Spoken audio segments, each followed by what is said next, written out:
É comum observarmos pessoas que parecem carregar um espírito de tristeza, renúncia ou, em casos mais extremos, até mesmo de maldade.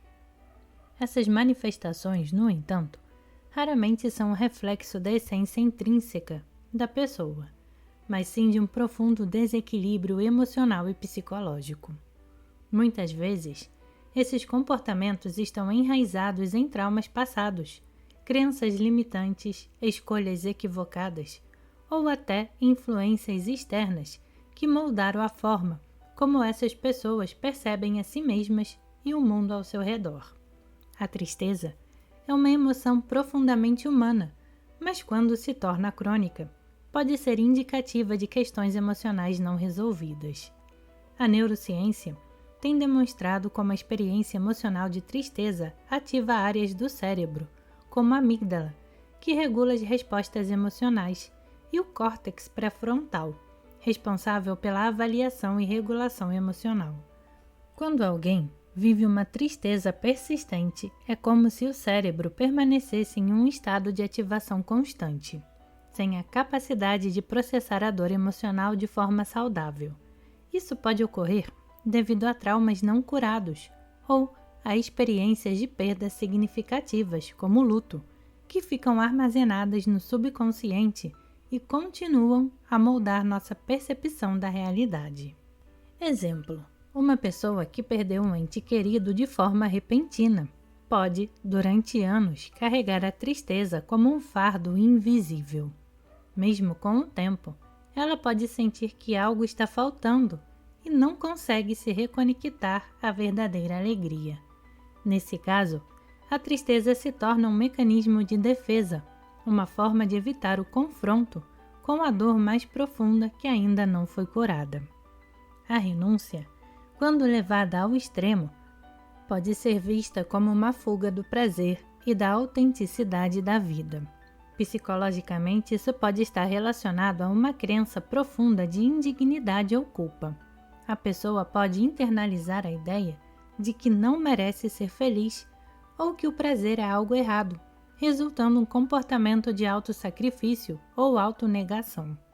Esse tipo de comportamento pode ser alimentado por crenças limitantes, muitas vezes originadas na infância ou em experiências de rejeição ou julgamento.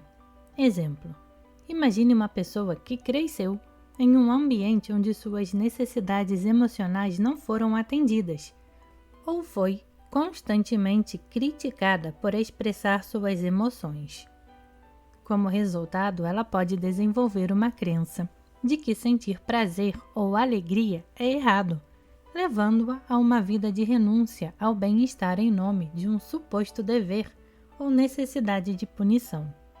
A teoria do apego, de John Bowlby, sugere que as crianças que crescem em ambientes onde o cuidado emocional é negligenciado desenvolvem um apego inseguro, o que pode resultar em uma visão distorcida de si mesmas e do mundo.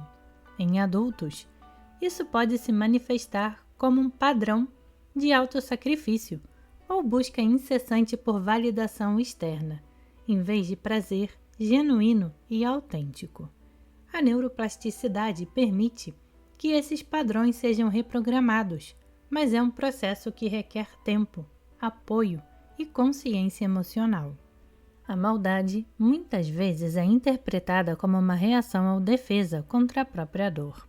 Em vez de lidar com sentimentos de desamparo, raiva ou tristeza, algumas pessoas projetam essa dor para fora, atacando os outros como uma forma de proteção contra o sofrimento interno.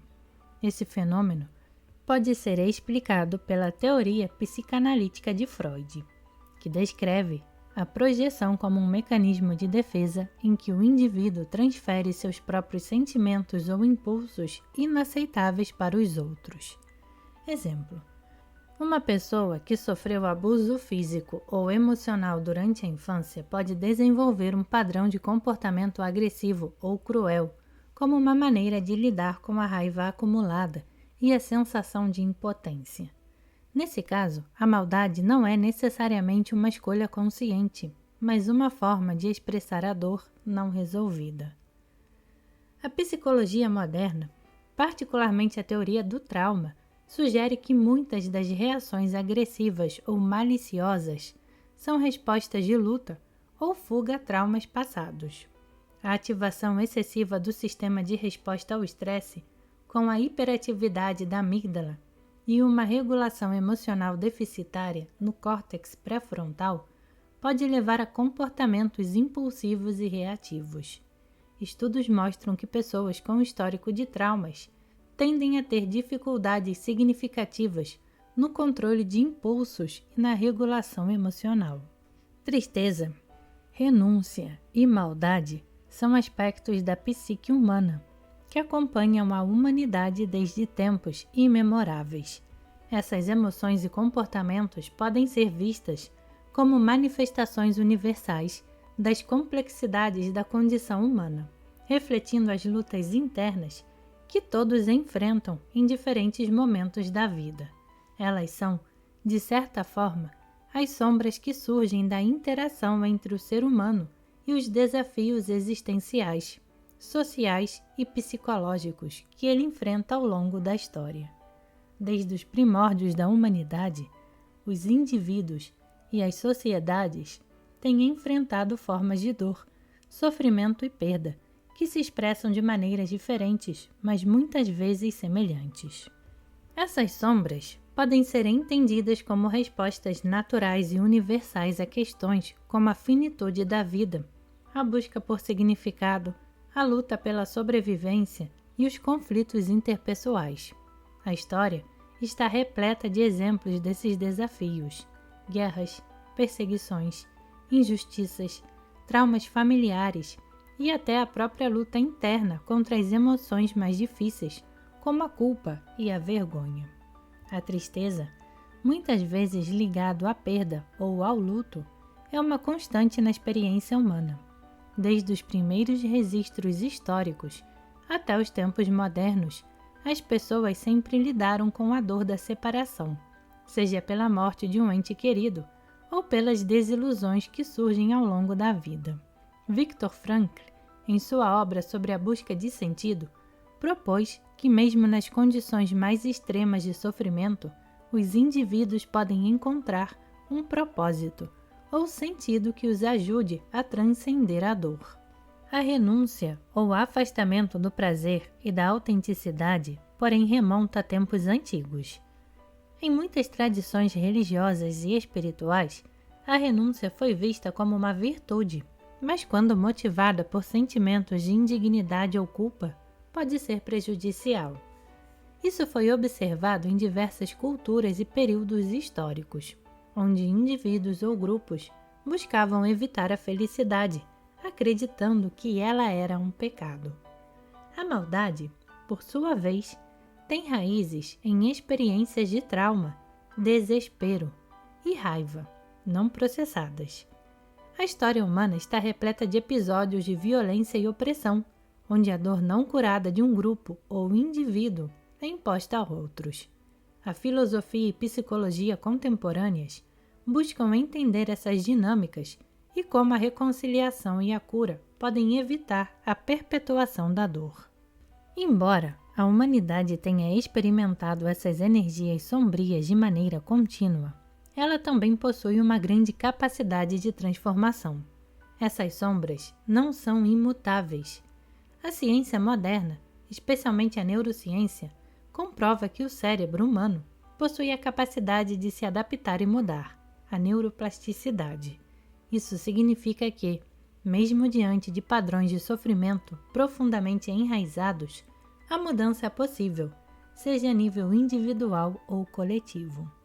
A história demonstra que a humanidade tem se esforçado para superar esses desafios, por meio da evolução das consciências espirituais, filosóficas e científicas, movimentos de justiça social, revoluções filosóficas e terapias psicológicas têm impulsionado a cura coletiva e a superação das sombras individuais.